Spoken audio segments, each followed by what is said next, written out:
सवाल ये दिया हुआ है आपको कि एक्स की पावर 4 प्लस ये जो वैल्यू लिखी है ना आपकी एक्स की पावर 4 है, तो कंफ्यूज मत होना कि एक्स इंटू 4 है, एक्स की पावर 4 है, ये भी आपका एक्स की पावर 4 है,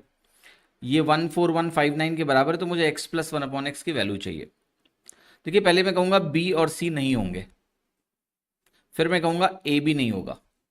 आंसर क्या होगा, सिर्फ डी होगा। ऐसा कैसे मैंने बोला, तो ये रॉसम अप्रोच को सबसे पहले समझो।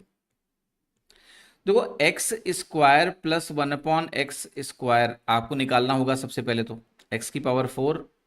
से इस वैल्यू से ये निकालना होगा, यहां से मुझे क्या करना होता है, x plus one upon x निकालना होता है। अब देखो आप करते क्या हो इस प्रोसेस में,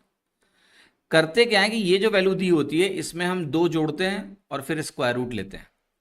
फिर जो वैल्यू आएगी उसमें फिर से दो जोड़ेंगे और फिर से स्क्वायर रूट लेंगे। ये काम करना है, पहले इसमें दो जोड़ेंगे, फिर हम स्क्वायर रूट लेंगे, ये मिलेगा, फिर दो जोड़ेंगे, फिर स्क्वायर रूट लेंगे, ये मिलेगा। मजेदार बात क्या है कि इधर एक ऑड नंबर है, दो जोड़ोगे तो ऑड नंबर रहेगा, ऑड नंबर का स्क्वायर रूट ऑड नंबर रहेगा, क्योंकि अल्टीमेटली तो इंटीजर में आंसर आना है, यानी परफेक्ट स्क्वायर बनेगा। तो अगर मेरे पास कोई भी वैल्यू है, मान लिया यहाँ पर जिससे मैं स्टार्ट कर रहा हूँ, ये ऑड नंबर है, अब ऑड नंबर में मैं दो जोड़ के स्क्वायर रूट लूंगा तो अल्टीमेटली ये ऑड नंबर ही आएगा, फिर से मैं इसमें दो जोड़ूंगा, ये ऑड नंबर बनेगा, स्क्वायर रूट लूंगा, ऑड नंबर ही आएगा। तो मैंने कहा मेरा आंसर ऑड नंबर है, ये मेरे को मालूम है, x plus one upon x की वैल्यू ऑड नंबर ही होगी, और अगर ऑड नंबर होगी तो मेरा बी और सी तो नहीं हो सकते। अब 9 और 11 में मैंने 9 कैसे एलिमिनेट किया, देखो तुम थोड़ी देर के लिए ये सोच लो, थोड़ी देर के लिए, कि तुम्हारा जो x plus one upon x है, मान लेते हैं 10 के बराबर होगा, तो जब तुम x की power 4 plus one upon x की पावर 4 निकालोगे तो आपको पता है ये वैल्यू 10,000 से लेस होगी। पता है ना आपको, पहले स्क्वायर करोगे 100 माइनस 2 करोगे 98, 100 से नीचे हो जाएगा, फिर स्क्वायर करके 2 घटाओगे, तो अगर मैं यहाँ 10 लिख रहा हूँ, 10 की पावर 4 में सोचूंगा तो ये 10,000 होता है, उससे कम आएगी इसकी वैल्यू अगर x plus one upon x 10 हुआ तो। लेकिन हमें तो ये 14159 दिख रही है, तो ऐसा है तो जो ऑड नंबर 9 है तो नहीं होगा, तो बचा क्या, 11, 11 करेक्ट हो गया, आपका आंसर आ गया डी। ये रॉसम अप्रोच है इस सवाल की। आप कहोगे सर मेरे को ना नॉर्मली भी सॉल्व करना सिखा दो, तो नॉर्मली सॉल्व करना सीख लो, बहुत अच्छा सवाल है।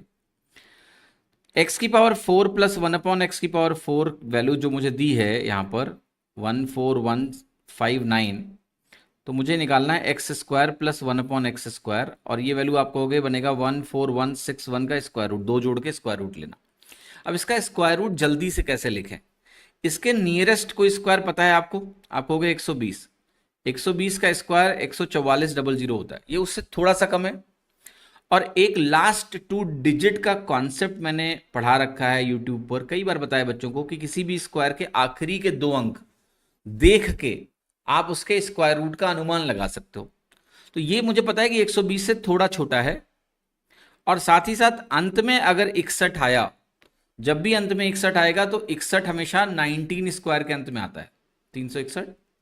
तो इसके स्क्वायर का लेना देना 19 से जरूर होगा, तो ये वैल्यू आपकी 119 का स्क्वायर बनेगी, और स्क्वायर रूट लोगे तो ये वैल्यू 119 आ जाएगी। फिर क्या करोगे, x plus one upon x निकालना है, दो जोड़ दो 121 बनेगा, स्क्वायर रूट लोगे आपको 11 बनेगा, आंसर क्या हो गया डी। इस तरह से आप सॉल्व कर